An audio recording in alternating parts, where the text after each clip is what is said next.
പല കുട്ടികൾക്കും പഠനത്തിൽ യാതൊരു താല്പര്യമില്ല എന്ന് പറയുന്നത് മാതാപിതാക്കളുടെ ഒരു വലിയ കൺസേൺ ആണ്. കുട്ടികളെ സംബന്ധിച്ച് യഥാർത്ഥത്തിൽ കുട്ടികൾക്ക് പഠിക്കാനായിട്ട് അങ്ങനെ ഒരു താല്പര്യക്കുറവ് എന്നുള്ള രീതിയിൽ രക്ഷിതാക്കൾക്കുള്ളൊരു തോന്നൽ ആണ് രക്ഷിതാക്കൾ മാറ്റേണ്ടത്. കുട്ടികൾക്ക് അങ്ങനെ താല്പര്യക്കുറവൊന്നും ഇല്ല. പല കുട്ടികൾക്കും മാതാപിതാക്കൾക്കും അധികമായ പഠന സമ്മർദ്ദമാണ്. 6, 7, 8 എത്തുമ്പോഴേക്കുമാണ് വാസ്തവത്തിൽ കുട്ടികൾക്ക് സയൻസിൽ ഫിസിക്സും കെമിസ്ട്രിയും ബയോളജിയുമായി മാത്സിൻ്റെ ലോഡ് കൂടി, സോഷ്യൽ സയൻസിനകത്ത് ഹിസ്റ്ററി വേറെ, പൊളിറ്റിക്സ് വേറെ, ജോഗ്രഫി വേറെയായി 9th പ്രവേശിക്കുമ്പോൾ എക്കണോമിക്സ് കൂടെ ചേർന്നു. അങ്ങനെ 4 സബ്ജക്ട്സ് പഠിക്കുന്നു. കുട്ടികൾക്ക് പഠിക്കാൻ വളരെ പ്രയാസമേറും. എന്ത് ചെയ്യാൻ പാടില്ല, കൂടുതലും ചെയ്യാൻ പാടില്ലാത്ത കാര്യങ്ങളെക്കുറിച്ചുള്ളൊരു തിരിച്ചറിവ് പലപ്പോഴും രക്ഷിതാക്കൾക്ക്, ഞാൻ മനസ്സിലാക്കിയിട്ടുള്ളത് എല്ലാ രക്ഷിതാക്കൾക്കും ഒരേപോലെ ഇക്കാര്യത്തിൽ ആശങ്കകളുണ്ട്.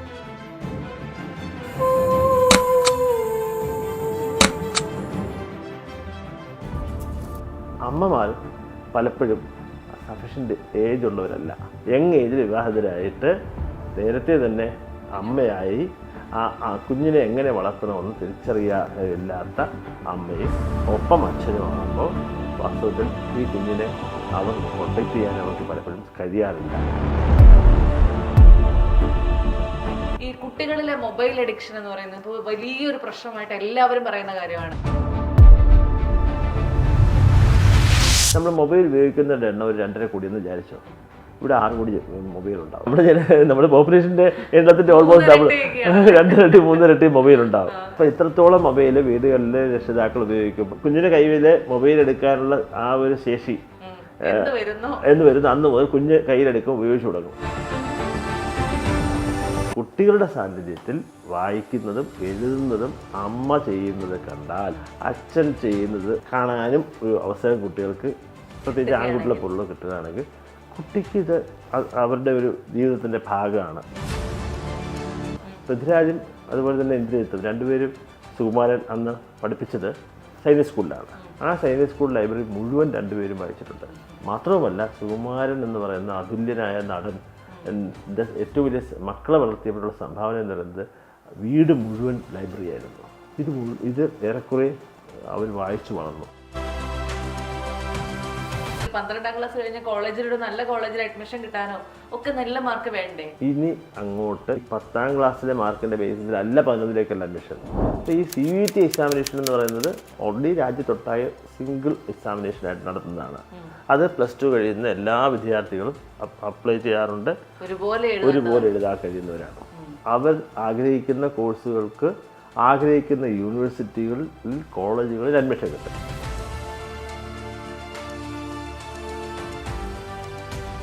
Hello everyone, welcome to the show. ഇന്നത്തെ കാലഘട്ടത്തിൽ ഞാൻ അടക്കമുള്ള ഒരുപാട് പാരൻസിന് ഭയങ്കര കൺഫ്യൂസിംഗ് ആയിട്ടുള്ള ഒരു കാര്യമാണ് നല്ലൊരു പാരന്റിങ് എങ്ങനെ കൊടുക്കാമെന്ന്. കാരണം നമ്മൾ ഓരോ ദിവസം നോക്കുമ്പോൾ വാട്സാപ്പിൽ ഒരു രീതി പറയും, ഇൻസ്റ്റഗ്രാമിൽ മറ്റൊരു രീതി പറയും, ഫേസ്ബുക്കിൽ മറ്റൊരു രീതി പറയും. ഇതെല്ലാം കാണുമ്പോൾ ഇതിൽ മികച്ചത് ഏത് എന്നുള്ള കാര്യത്തിൽ എല്ലാവർക്കും ഡൗട്ടാണ്. അപ്പോൾ ഈ ഒരു മേഖലയിൽ വർഷങ്ങളുടെ പ്രവൃത്തി പാരമ്പര്യമുള്ള ജ്യോതിസ് ഗ്രൂപ്പ് ഓഫ് സ്കൂൾസിന്റെ ഫൗണ്ടർ S. ജ്യോതിസ് ചന്ദ്രൻ സാറാണ് നമ്മുടെ കൂടെ ഉള്ളത്. Sir, welcome to the show. Sir, കഴിഞ്ഞ കുറേ വർഷങ്ങളായി നിരവധി സ്കൂളുകൾ വളരെ വിജയകരമായിട്ട് നടത്തിക്കൊണ്ടുപോകുന്ന ഒരാളാണ്. അപ്പൊ അതുകൊണ്ട് തന്നെ കുട്ടികളുടെ മനസ്സ് വളരെ വ്യക്തമായിട്ട് അറിയാവുന്ന ആളുമായിരിക്കുമല്ലോ. ഈ പല കുട്ടികൾക്കും പഠനത്തിൽ യാതൊരു താല്പര്യമില്ല എന്ന് പറയുന്നത് മാതാപിതാക്കളുടെ ഒരു വലിയ കൺസേൺ ആണ്. ഈ കുട്ടികൾക്ക് പഠനത്തോട് താല്പര്യം ഉണ്ടാക്കാനായിട്ട് എന്തൊക്കെ ആയിരിക്കാം ചെയ്തു കൊടുക്കേണ്ടത് എന്ന് സാറിനോട് ചോദിക്കുമ്പോൾ സാറ് പറഞ്ഞു കൊടുക്കുന്ന ഉപദേശങ്ങൾ അല്ലെങ്കിൽ മറുപടികൾ എന്തായിരിക്കും? കുട്ടികളെ സംബന്ധിച്ച് യഥാർത്ഥത്തിൽ കുട്ടികൾക്ക് പഠിക്കാനായിട്ട് അങ്ങനെ ഒരു താല്പര്യക്കുറവ് എന്നുള്ള രീതിയിൽ രക്ഷിതാക്കൾക്കുള്ളൊരു തോന്നൽ ആണ് രക്ഷിതാക്കൾ മാറ്റേണ്ടത്. കുട്ടികൾക്ക് അങ്ങനെ താല്പര്യക്കുറവൊന്നും ഇല്ല. 2 വയസ്സിന് 3 വയസ്സിനുള്ള ഉള്ളിലുള്ള സമയത്ത് എപ്പോഴാണോ ആ ഒരു വിദ്യാരംഭം ചെയ്യുമ്പോൾ ആ കുഞ്ഞുങ്ങൾക്ക് അത് കഴിഞ്ഞ് പിന്നെ ഉടനെ അടുത്ത ദിവസം പോലെ അവിടെ സ്വാഭാവികമായിട്ടും സ്വന്തം ചേട്ടനോ ചേച്ചിയോ ഇല്ലെങ്കിലും അടുത്ത വീട്ടിലെയോ കസിൻ്റെയോ ആരെങ്കിലും കുഞ്ഞുങ്ങൾ സ്കൂളിൽ പോകുന്നതിൻ്റെ ഒരു ശീലം കുട്ടികൾ മനസ്സിലാക്കിയിട്ടുണ്ടാകും. അതനുസരിച്ച് കുട്ടികൾ തീർച്ചയായിട്ടും സ്കൂളിൽ പോകാൻ ഇഷ്ടപ്പെടും, പഠിക്കാൻ ഇഷ്ടപ്പെടും. അത് ഇഷ്ടമില്ലാതെ വരുന്നത് പ്രഷർ ചെയ്യുമ്പോഴാണ്. അത് അമ്മയായാലും ശരി, അച്ഛനായാലും ശരി തന്നെ കഴിഞ്ഞ ഇൻ്റർവ്യൂ തന്നെ വേണം പഠിക്കടാ അത് എന്ന് പറഞ്ഞ് അങ്ങനെയൊന്നും പറയാതെ, ഇതൊരു ഭക്ഷണം കഴിക്കുമല്ലോ കുഞ്ഞുങ്ങൾ, രാവിലെ എന്തായിരുന്നില്ല അവർ ബ്രഷ് ചെയ്യുന്നത്, അല്ലെങ്കിൽ പ്രാഥമിക കർമ്മങ്ങളെല്ലാം കുഞ്ഞുങ്ങൾ ചെയ്യുന്നത് പോലെ തന്നെയുള്ളൊരു പ്രക്രിയയാണ് പഠനം എന്ന് പറയുന്നത്. അതിനൊരു സെപ്പറേറ്റ് ഒരു വലിയ ഭാരമേറിയൊരു കാര്യമാണ് പഠനം. പീഡനമായിട്ടുള്ള രീതിയിലൊക്കെ അവർ ആ കുഞ്ഞു മനസ്സിൽ അങ്ങനെ കുത്തിവെക്കാതിരുന്നു കഴിഞ്ഞാൽ കുഞ്ഞുങ്ങൾ സ്കൂളിൽ പോകാൻ ഇഷ്ടത്തോടുകൂടി രാവിലെ എഴുന്നേറ്റ് അമ്മ എന്നെ ഒരുക്കി തരൂ, എനിക്ക് നല്ല പുതിയ യൂണിഫോം ഇട്ട് തരൂ, എനിക്ക് ഷൂസ് ഇട്ട് തരൂ, സോക്സ് ഇട്ട് തരൂ എന്ന് പറഞ്ഞ് ഇങ്ങനെ അവർ വളരെ താല്പര്യപൂർവ്വം പോകും, സംശയമൊന്നുമില്ല. അപ്പൊ എന്തുകൊണ്ടായിരിക്കും മാതാപിതാക്കൾക്കാണോ സത്യത്തിൽ ആ ഒരു ടെൻഷൻ, കുട്ടി പഠിക്കുന്നില്ലല്ലോ അതെ, ഇപ്പം നമ്മൾ തുടക്കത്തിൽ തന്നെ പറഞ്ഞു, നമ്മൾ പാരന്റിങ് പ്രോപ്പറായിട്ട് പലപ്പോഴും അത് യഥാർത്ഥത്തിൽ നമ്മുടെ കേരളത്തിൽ അത് വളരെ വളരെ കുറവാണ്. അപ്പോൾ നമ്മൾ ജപ്പാൻ ഉൾപ്പെടെയുള്ള യൂറോപ്യൻ രാജ്യങ്ങളോ മറ്റു രാജ്യങ്ങളിലോ ഒക്കെ പോയി കഴിഞ്ഞാൽ അവിടെ യഥാർത്ഥത്തിൽ ഇത് പ്രോപ്പറായിട്ട് കൊടുക്കുന്നുണ്ട്. പക്ഷെ നമ്മുടെ ഇവിടെ രക്ഷിതാക്കൾ എല്ലാവരും ബിസിയാണ്. അപ്പോൾ അതുകൊണ്ട് അവർക്ക് യഥാർത്ഥത്തിൽ അവരുടെ പ്രൊഫഷണൽ അല്ലെങ്കിൽ പേഴ്സണൽ അല്ലെങ്കിൽ ഹോംലി ആയിട്ടുള്ള എല്ലാ വർക്കിലും അവർ ഇമ്മേഴ്സ്ഡ് ആകുമ്പോൾ ആദ്യത്തെ കുഞ്ഞുങ്ങളെ സ്കൂളിൽ വിടുന്നതും അവരെ പഠിപ്പിക്കുന്ന കാര്യങ്ങളിലും ഒക്കെ ഒരു ഉത്തരവാദിത്വം അവരിൽ ഉള്ളത് ചെയ്യും. പക്ഷെ പിന്നെ വരുമ്പോൾ എന്ത് ചെയ്യാൻ പാടില്ല, കൂടുതലും ചെയ്യാൻ പാടില്ലാത്ത കാര്യങ്ങളെക്കുറിച്ചുള്ളൊരു തിരിച്ചറിവ് പലപ്പോഴും രക്ഷിതാക്കൾക്ക്. അത് രക്ഷിതാക്കളെന്ന് പറയുന്നവരുടെ വിദ്യാഭ്യാസ യോഗ്യതയോ അവരുടെ പ്രൊഫഷണൽ കരിയറിനകത്തുള്ളവരുടെ ലെവലോ ഒന്നും വ്യത്യാസമില്ല. ഞാൻ മനസ്സിലാക്കിയിട്ടുള്ളത് എല്ലാ രക്ഷിതാക്കൾക്കും ഒരേപോലെ ഇക്കാര്യത്തിൽ ആശങ്കകളുണ്ട്. കാരണം മറ്റൊന്നും കൊണ്ടല്ല, അവർ പഠിച്ചു വന്ന കാലഘട്ടത്തിൽ നിന്ന് ഒരുപാട് മാറിയതുകൊണ്ട് പഠിപ്പിക്കുന്നത് അധ്യാപകരെക്കുറിച്ചും അവർക്ക് ആശങ്കകളുണ്ട്.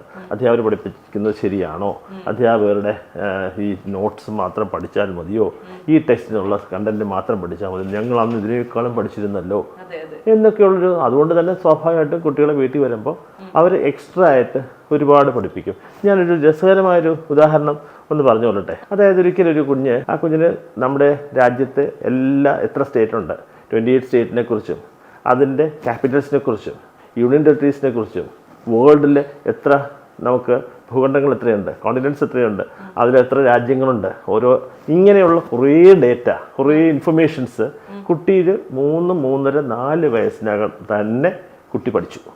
ഇതെല്ലാം പറയും.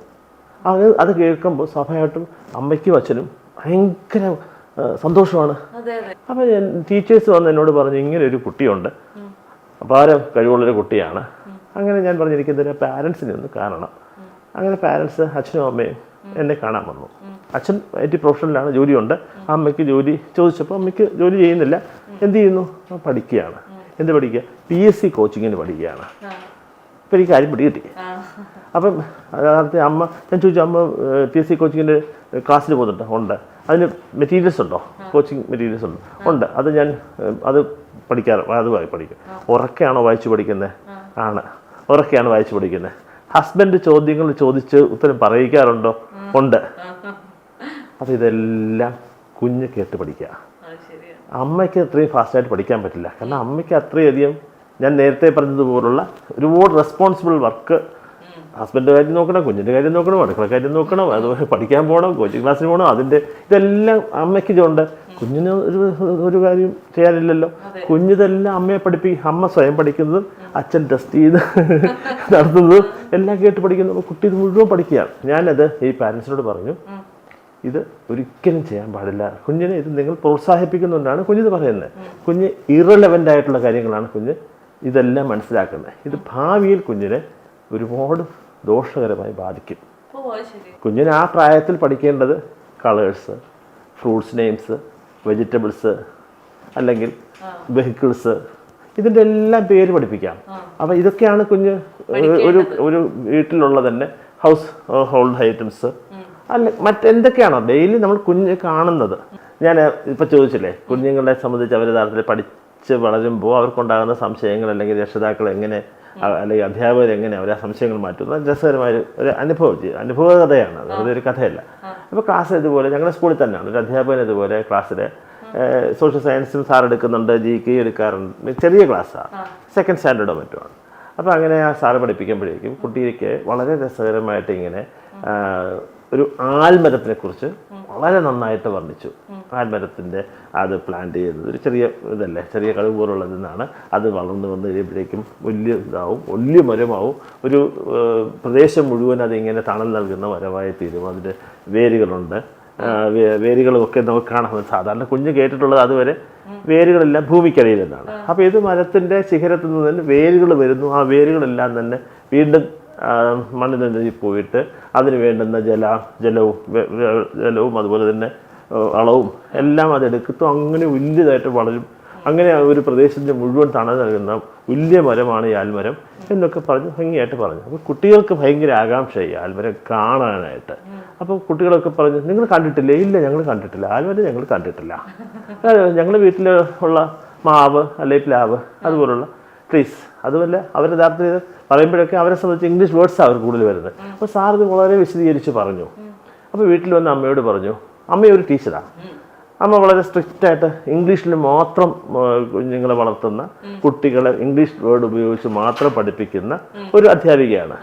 അപ്പോൾ അതുകൊണ്ട് ഈ അമ്മയോട് വന്ന് പറഞ്ഞു, അമ്മ എനിക്ക് ഇങ്ങനൊരു ആൽമരത്തിനെ കുറിച്ച് സാറ് പറഞ്ഞു, എനിക്ക് ആൽമരം സാറിൻ്റെ കൂടെ ഒരു ദിവസം വീട്ടിൽ പോകുമ്പോൾ സാറ് കാണിച്ചു തരാം, ഞങ്ങൾ സ്കൂൾ ബസ്സിൽ തന്നെ കൊണ്ടുപോകാം, സേഫായിട്ട് കൊണ്ടുവരാം, ആൽമരം കാണിച്ചു തരാമെന്ന് പറഞ്ഞു. ഞങ്ങൾ പൊക്കോട്ടെ. മോള് ആൽമരം കണ്ടിട്ടില്ലേ? മോൾ ആൽമരം എല്ലാ ദിവസവും കാണുന്നതല്ലേ? ഞാൻ കണ്ടിട്ടൊന്നുമില്ല അമ്മ. മോളെ നമ്മൾ എല്ലാ ദിവസവും പോയി ബസ് കാത്ത് നിൽക്കുന്നത് ആൽമരത്തിൻ്റെ തണലിലാണ്. വലിയ തണൽ വൃക്ഷമാണത്. അതേതാ? നമ്മുടെ ബസ് കയറാൻ നിൽക്കുന്ന മരം ജംഗ്ഷനല്ലേ, ബസ് സ്റ്റോപ്പില്ലേ, അവിടെ നിൽക്കുന്ന വലിയ മരമാണ് സാറി പറഞ്ഞത്. ഓ, അത് അമ്മ ബനിയൻ ട്രീ അല്ലേ? മോളെ ബനിയൻ ട്രീ തന്നെയാണ് സാറ് പറഞ്ഞ ആൽമരം. അല്ലല്ലല്ല, അമ്മ ഇതുവരെ എനിക്ക് പറഞ്ഞു തന്നിട്ടില്ലല്ലോ. അപ്പം ഇങ്ങനെയാണ് പലപ്പോഴും കുട്ടികൾക്ക് നമ്മൾ മലയാളികളാണ്. ഇത് തമിഴ്നാട്ടിലോ കർണാടകത്തിലോ മറ്റ് ഏതൊരു സംസ്ഥാനത്തിലായിരുന്നാലും അവർക്ക് തീർച്ചയായിട്ടും ഇത്തരത്തിലുള്ള ഞാൻ സൂചിപ്പിച്ചതുപോലെ കുട്ടികളെ പഠിപ്പിച്ച് കൊണ്ടുവരുമ്പോഴേക്കും അവർ പഠിക്കേണ്ടതായ ഈ പറഞ്ഞ ഫ്രൂട്ട്സ്, വെജിറ്റബിൾസ്, ട്രീസ്, വെഹിക്കിൾസ് ഇങ്ങനെയുള്ളതെല്ലാം പഠിപ്പിക്കുമ്പോൾ അവയുടെ സ്വാഭാവികമായിട്ടും മാതൃഭാഷയിൽ എന്താണോ അത് പറയുന്ന പേര് കൂടെ പറഞ്ഞു രണ്ടും വേണം. നമുക്ക് ഇംഗ്ലീഷ് ലാംഗ്വേജും വേണം, അതുപോലെ റീജിയണൽ ലാംഗ്വേജും വേണം, ലോക്കൽ ലാംഗ്വേജും വേണം. അതാണ് പുതിയ നാഷണൽ എഡ്യൂക്കേഷൻ പോളിസി. പലപ്പോഴും ഇത് ഒരു ഗ്യാപ്പ് ഉണ്ടാകാറുണ്ട്. അപ്പോൾ ഈ ഒരു ഗ്യാപ്പ് കുട്ടികൾക്ക് മറികടക്കുമ്പോഴാണ് കുട്ടികൾക്ക് പഠനത്തിനോട് താല്പര്യം കൂടാൻ സഹായിക്കുന്നത്. അത് രക്ഷിതാക്കൾ എപ്പോഴും അറിഞ്ഞിരിക്കണം. പല കുട്ടികൾക്കും മാതാപിതാക്കൾക്കും അധികമായ പഠന സമ്മർദ്ദമാണ്. പ്രത്യേകിച്ച് പരീക്ഷാ കാലഘട്ടമാണ് ഇപ്പൊ നമ്മുടെ ചുറ്റും നടക്കുന്നത്. അപ്പൊ ഈ ഒരു കാലഘട്ടത്തിൽ ഈ പഠന സമ്മർദ്ദം കുറയ്ക്കാനായിട്ട് സാർ എന്താ കുട്ടികളോട് പറഞ്ഞു കൊടുക്കാറുള്ളത്? കുട്ടികൾക്ക് അങ്ങനെ ഒരു സമ്മർദ്ദം ഇല്ല. ആണോ? ഇല്ല. അത് ഏത് പ്രായത്തിലായിരുന്നാലും, അത് 4ാം ക്ലാസ്സിലോ 4th സ്റ്റാൻഡേർഡോ 5th, 6th, 8th, 9th board examination അഥവാ ആനുവൽ എക്സാമിനേഷൻ, പബ്ലിക് എക്സാമിനേഷൻ എന്നൊക്കെ വിശേഷിപ്പിക്കപ്പെടുന്ന ഈ എക്സാംസൊക്കെ തന്നെ വലിയ പരീക്ഷയായിട്ടാണ് രക്ഷിതാക്കൾ കാണുന്നത്. അതിനേക്കാളും വളരെ സങ്കടകരമായ കാര്യം പലപ്പോഴും ഞാൻ തന്നെ ഇതൊക്കെ എൻ്റെ അനുഭവത്തിലുള്ളതാണ്. 9th കുട്ടി 8ാം ക്ലാസ്സിൽ നിന്ന് കുട്ടി 9ാം ക്ലാസ്സിലേക്ക് പ്രവേശിക്കുന്നതോടുകൂടി പാരൻസിന് വല്ലാത്ത ഉത്കണ്ഠയാണ്. എൻ്റെ മോള് 9th അടുത്ത വർഷം, അത് കഴിഞ്ഞ പിന്നെ 10th 2 വർഷം വളരെ ക്രൂഷ്യലാണ്. ഇത് കുട്ടികൾക്ക് അങ്ങനെ ഒരു ഫീലിംഗേ ഇല്ല. 8th, 9th, 10th, 11th, 12th ഇത്രയേ ഉള്ളൂ. പക്ഷേ ഇവിടെ രക്ഷിതാക്കൾ ഇതിനെ വലിയൊരു ഭാവി നിർണ്ണയിക്കുന്നൊരു പരീക്ഷയാണ്. പണ്ട് 10ാം ക്ലാസ് SSLC എന്ന് പറയുന്നത് വലിയ ഇതായിരുന്നു. ഇപ്പം അത് മാറിയിട്ട് രക്ഷിതാക്കളുടെ മനസ്സിൽ നിന്ന് മാറിയിട്ടില്ല. അപ്പോൾ ഇതാണ് കുട്ടികളിലേക്ക് രക്ഷിതാക്കളിൽ നിന്നും അടിച്ചേൽപ്പിക്കപ്പെടുകയാണ്. രക്ഷിതാക്കളിൽ നിന്നും ഒപ്പം ഓഫ് കോഴ്സ് അധ്യാപകർക്ക് ഇതിനകത്തൊരു പങ്കുണ്ട്, സ്കൂൾ അതോറിറ്റീസിന് പങ്കുണ്ട്. സ്കൂളുകളെ സംബന്ധിച്ച് ഒരു മത്സരമാണ്. ഏറ്റവും മികച്ച റിസൾട്ട് പ്രൊഡ്യൂസ് ചെയ്യുക, റാങ്ക് നേടുക. റാങ്കില്ല ഇപ്പോൾ സ്റ്റേറ്റ് സിലബസ് റിസൾട്ടിനകത്തും ഇല്ല, CBSE റിസൾട്ടിനകത്തും അങ്ങനെയൊന്നും റാങ്കേ ഇല്ല. ഇപ്പോൾ യഥാർത്ഥത്തിൽ സ്റ്റേറ്റ്സിനെ സംബന്ധിച്ച് സ്റ്റേറ്റ് സിലബസ് റിസൾട്ട് വരുമ്പോഴേക്കും ഇത്ര പേർക്ക് A ഗ്രേഡ്, A+, അതിങ്ങനെ പറയുന്നു എന്നുള്ളതേ ഉള്ളൂ. CBSE സംബന്ധിച്ച് അതും പറയുന്നില്ല, പൊസിഷൻസ് മാത്രം പറയുന്നു എന്നുള്ളത്. അപ്പോൾ ഇങ്ങനെ ഏറ്റവും കൂടുതൽ ടോപ്പ് പൊസിഷൻസ് നേടിയ സ്കൂളാണ് ഞങ്ങളുടെ സ്കൂള് എന്ന് ഞങ്ങളും അവകാശപ്പെട്ടിട്ടുണ്ട്, ഇല്ലെന്നല്ല. പക്ഷേ ഇപ്പോൾ അതെല്ലാം മാറി വരികയാണ്. അതിനൊന്നും ഒരു പ്രാധാന്യവും കൊടുക്കാൻ പാടില്ല. കാരണം ഇതെല്ലാം കുട്ടികളിൽ കൂടുതൽ സ്ട്രെസ്സ്, ഒരുപാട് അവരുടെ ഒരു അംബിഷൻസിൻ്റെ ലക്ഷ്യത്തിലൂടെ അവർക്ക് അവരുടെ പഠനത്തിനെ ഭയങ്കരമായിട്ട് ഭയത്തോടുകൂടി കാണുന്ന രീതിയിലേക്ക് മാറും. അതെല്ലാത്തിൻ്റെ പിന്നിൽ പാരൻസാണ്. ഇവിടെയാണ് നമ്മൾ പാരൻറ്റിങ് എന്ന് പറയുന്നതിൻ്റെ ഒരു പ്രസക്തി വളരെ പ്രാധാന്യം അർഹിക്കുന്നത്. ബിക്കോസ് പാരൻസിൻ്റെ കാലത്തെക്കുറിച്ചും അവരുടെ രക്ഷിതാക്കൾ വളർത്തിയ കാലഘട്ടത്തിലെ കുറിച്ചും അതുപോലെയാണ് ഇനി എൻ്റെ മക്കൾ ഇനിയും വളരേണ്ടത്, പഠിക്കേണ്ടത്. ആ കാലം മാറി. തരത്തിലാകണമെന്നുണ്ടെങ്കിൽ സ്കൂൾ ക്ലാസ്സിലും കോളേജ് ക്ലാസ്സുകളിലും പഠിക്കുമ്പോഴും അത്തരത്തിൽ ഫെയിലുവേഴ്സ് മാർക്ക് കുറയുന്നതിൻ്റെ പേരിലും അങ്ങനെയാണല്ലോ. കുട്ടിയായിരിക്കും, വിദ്യാർത്ഥികളായിരിക്കുന്ന സമയത്ത് അവരെ സംബന്ധിച്ച് അവർക്ക് യഥാർത്ഥത്തിൽ ബിസിനസ് നടത്തുകയല്ലല്ലോ, ബിസിനസ്സിനകത്തുള്ള ഫെയിലിയർ അല്ലല്ലോ, അല്ലെങ്കിൽ ഫാമിലി ലൈഫിലുള്ള ഫെയിലിയർ അല്ലല്ലോ. പഠനത്തിലും പഠനത്തിൽ ഓരോ വർഷവും ഓരോ പീരിയോഡ് ടെസ്റ്റുകളായി മിഡ് ടേം എക്സാമിനേഷൻ എന്നോ സെമസ്റ്റർ എക്സാമിനേഷൻ എന്നോ ആനുവൽ എക്സാമിനേഷൻ എന്നോ എന്നൊക്കെ പേരിട്ട് വിളിക്കുന്ന പല പരീക്ഷകളിലും അവർക്ക് ഫുൾ മാർക്ക് വേണമെന്നുള്ള നിർബന്ധ ബുദ്ധി രക്ഷിതാക്കൾ അവസാനിപ്പിച്ചാൽ കുട്ടികൾ ഫെയിലാകും, കുട്ടികൾ മാർക്ക് കുറയുകയെങ്കിലും ചെയ്യും. അങ്ങനെ കുറയുമ്പോഴാണ് ഒരു വിഷമം കുട്ടിക്കുണ്ടാകുന്നത്. കുട്ടിക്ക് തന്നെ സ്വയം ഉണ്ടാവും, എന്നെ കൊണ്ട് അത്രയും പറ്റുന്നില്ല. അപ്പോൾ എന്ത് ചെയ്യും? അടുത്ത പരീക്ഷ അതിനേക്കാളും കുട്ടി തന്നെ സ്വയം വാശിയോടുകൂടി പഠിക്കാൻ ശ്രമിക്കും. അങ്ങനെ ശ്രമിക്കുമ്പോൾ മാത്രമല്ല, കുട്ടികളുടെ ഇടയിലും തീർച്ചയായിട്ടും നല്ല ഒരു നല്ല ഹെൽത്തി കോമ്പറ്റീഷൻസ് ഉണ്ടാകണം. എപ്പോഴും അതിനുള്ള ചാൻസസ് വേണം. ഒരു കുട്ടി എപ്പോഴും ഫസ്റ്റ് കൊണ്ടിരുന്നു കഴിഞ്ഞാൽ ആ കുട്ടി ആരോടെ മത്സരിക്കുന്നത്? ആ കുട്ടിയോട് തന്നെ അയാൾക്ക് മത്സരിക്കാൻ കഴിയുമെന്നുള്ളത് വാസ്തവം. പക്ഷേ കുട്ടി എന്ന് ഫുള്ളാണെങ്കിൽ പിന്നെ കുട്ടിയോട് മത്സരമില്ല. മത്സരങ്ങളിൽ കുട്ടി പങ്കെടുക്കുന്നില്ല, മത്സരങ്ങൾ കുട്ടിക്ക് അവസരം കിട്ടുന്നില്ല. അപ്പോൾ ക്ലാസ്സിൽ ഇതുപോലെ മാർക്ക് കുറയുകയും കൂടുകയും ഒരേ കുട്ടിക്കല്ല, പല കുട്ടികൾക്കും ചിലർക്ക് കൂടുന്നു, ചിലർക്ക് കുറയുന്നു, കുറഞ്ഞവർക്ക് പിന്നെ കൂടുന്നു, കൂടിയവർക്ക് പിന്നെ കുറയുന്നു. ഇങ്ങനെ വരുമ്പോൾ അവരുടെ ഇടയിൽ നല്ല ഒരു ഹെൽത്തി കോമ്പറ്റീഷൻ നമ്മൾ വിളിക്കുന്ന അവിടെയാണ്. അവരുടെ ഇടയിൽ നല്ല സൗഹൃദം ഉണ്ടാവും. മറ്റത് ഏറ്റവും മിടുക്കരായിട്ട് ഒന്നാം റാങ്കുകാരനോ ആയ കുട്ടി എപ്പോഴും ഒറ്റപ്പെടും. മനസ്സിലായി. ഇപ്പൊ സാറ് 2 മക്കളെ വളർത്തിയിട്ടുണ്ട്, ആയിരക്കണക്കിന് കുട്ടികളെ സ്കൂളുകളിൽ വളർത്തിക്കൊണ്ട് വരുന്നുണ്ട്. സാറിന്റെ ഒരു പാരന്റിങ് എങ്ങനെയാണ് എന്ന് ചോദിച്ചു കഴിഞ്ഞാൽ എന്തായിരിക്കും മറുപടി? ഞാൻ വീട്ടിൽ വരുമ്പോൾ സ്വാഭാവികമായിട്ടും അച്ഛനാണ് അല്ലെങ്കിൽ ഭർത്താവാണ്. സ്കൂളിൽ വരുമ്പോൾ മാത്രമേ ചെയർമാനാകുള്ളൂ. ഏതൊരു സ്കൂളിലെ അധ്യാപകരുടെയോ പ്രിൻസിപ്പളിൻ്റെയോ മക്കളുടെ കാര്യം അവർ വീട്ടിലെത്തുമ്പോൾ അവർ സ്വാഭാവികമായിട്ടും വീട്ടിൽ വന്നു കഴിയുമ്പോൾ അമ്മയാവും. അങ്ങനെ അമ്മയാവുമ്പം സ്കൂളിലാണെങ്കിൽ ടീച്ചേഴ്സിനോടൊക്കെ പറയാറുണ്ട്, പാരൻസിനോട് പറയാറുണ്ട്, ഞാൻ ഉൾപ്പെടെ പ്രിൻസിപ്പളായിരുന്നാലും പറയും, കുട്ടികളെ വെറുതെ വിട്ടേക്കണം, ഒരുപാട് സ്ട്രിക്റ്റ് ആക്കരുത്, അവരെ നിർബന്ധിക്കരുത്. ഇത് വീട്ടിൽ വരുമ്പം അത് പറയാതെ സ്വന്തം മകനെയും മകളെയും സ്ട്രിക്റ്റായിട്ട് പഠിക്കാൻ പറയുന്നത് വളരെ തെറ്റായൊരു കാര്യമാണ്. എല്ലായിടത്തും നടക്കുന്നുണ്ട്. ഞാനിത് പറഞ്ഞിട്ടില്ല, ബി ഫ്രാങ്ക്, ഞാൻ ഒരിക്കലും പറഞ്ഞിട്ടില്ല. എൻ്റെ അത് അങ്ങനെ പറഞ്ഞാൽ ആരും വിശ്വസിക്കണമെന്നല്ല, ബട്ട് എൻ്റെ മക്കൾ അത് അംഗീകരിക്കും തീർച്ചയായിട്ടും. കാരണം അവരെ ഞാൻ അങ്ങനെ ഇത്ര മാർക്ക് വാങ്ങണം എന്ന് പറഞ്ഞു. അപ്പം ഇതാണ് ഏറ്റവും കൂടുതൽ ഈ അമ്മമാരായ ഭാര്യമാർക്ക് ഏറ്റവും കൂടുതൽ ദേഷ്യം ഉണ്ടാക്കുന്നത്. ബിക്കോസ് എന്താ, സ്കൂളിൽ കുറേ കുട്ടികൾ നന്നാക്കാൻ അറിയാം, സ്വന്തം മോനെയോ മോളെയോ നന്നാക്കാൻ വയ്യ, അവരെ പഠിത്ത കാര്യങ്ങൾ ശ്രദ്ധിക്കാൻ വയ്യ. ഇത് എല്ലാ അമ്മമാരും പറയുന്നതല്ലേ. അപ്പം സ്കൂളിൽ അമ്മ പ്രിൻസിപ്പളായിട്ടും അച്ഛൻ ചെയർമാനായിട്ടും അതല്ലെങ്കിൽ തിരിച്ചു ആയിക്കൊള്ളട്ടെ, എങ്ങനെയായിരുന്നാലും സ്കൂളിൽ അവർ പൊതുവേ കുട്ടികളെ അടുത്ത് ഉള്ള സമീപനമല്ല. വീട്ടിൽ വരുമ്പോൾ കാണുന്ന പറയുമ്പോൾ കുട്ടികൾക്കത് ഒട്ടും അങ്ങോട്ട് ഉൾക്കൊള്ളാൻ പറ്റില്ല, സഹിക്കാൻ പറ്റില്ല. അതുകൊണ്ട് അധ്യാപകരായിട്ടുള്ളവരാണ് പലപ്പോഴും ഏറ്റവും കൂടുതൽ കുട്ടികളെ വീടുകളിൽ സ്ട്രിക്റ്റ്നെസ് കാണിക്കാറുള്ളത്. അത് കാണിക്കാൻ പാടില്ല. കുട്ടികളെ അവരുടെ വഴിക്ക് വിട്ടാൽ അവരവരുടേതായ രീതിയിൽ പഠിക്കുകയും അവർക്ക് കഴിയുന്ന രീതിയിലുള്ള മാർക്ക് വാങ്ങട്ടെ. ഇന്ന് ഈ കാലത്തെ വാസ്തവത്തിൽ ഒരുപാട് സ്റ്റഡീസ് തന്നെ പറയുന്നുണ്ട്, ഏറ്റവും ഉന്നതമായ മാർക്ക് വാങ്ങിയവർ ജീവിത വിജയത്തിൽ അവർ വളരെ പുറകിലാണ്. ഇപ്പം പലപ്പോഴും പറയാറില്ലേ ബാക്ക് ബെഞ്ചേഴ്സാണ്. അങ്ങനെയൊന്നുമില്ല. ബാക്ക് ബെഞ്ചേഴ്സ് എന്നുള്ളവർ അല്ലെങ്കിൽ ലോ അച്ചീവേഴ്സ് ആയിട്ടുള്ളവർ റെമഡിയൽ ക്ലാസ് കൊടുത്തൊക്കെ പോലും ആയിട്ടാണ് പലപ്പോഴും പലരെയും ജയിപ്പിച്ചെടുക്കുന്നത്. പക്ഷേ അങ്ങനെ ജയിച്ച് വന്നവരുടെ ഭാവിയിൽ അവരാരംഭിക്കുന്ന എന്നെപ്പോലെ ഓൺട്രപ്രണേഴ്സായി മാറുന്ന സംരംഭകരായിട്ട് ഒരുപാട് സ്ഥാപനങ്ങൾ അല്ലെങ്കിൽ ഒരു സ്ഥാപനമായിട്ട് വളരെ ഗംഭീരമായിട്ട് നടന്ന സ്ഥാപനത്തിനാണ് അവരുടെ കൂടെ പഠിച്ച ഫസ്റ്റ് റാങ്ക് സെക്കൻഡ്. ഇത് ബിൽ ഗേറ്റ്സ് പറഞ്ഞിട്ടുള്ളതാണ് അല്ലേ. അപ്പം അതുപോലെ എല്ലാവരുടെയും അവസ്ഥ അതാണ്. ഞാനൊരു കാര്യം കൂടെ വ്യക്തമാക്കാം. പൊതുവെ ക്ലാസ്സിൽ കുട്ടികൾ പാരൻസിന് നിർബന്ധമാണ് എപ്പോഴും എൻ്റെ മകൾ ഒന്നാമതായിരിക്കണം. സ്വാഭാവികമായിട്ട് first standard, second standard, third, fourth, fifth ക്ലാസ്സിലൊക്കെ കഴിഞ്ഞിരിക്കും. 6, 7, 8 അത് കഴിയാതിരിക്കും.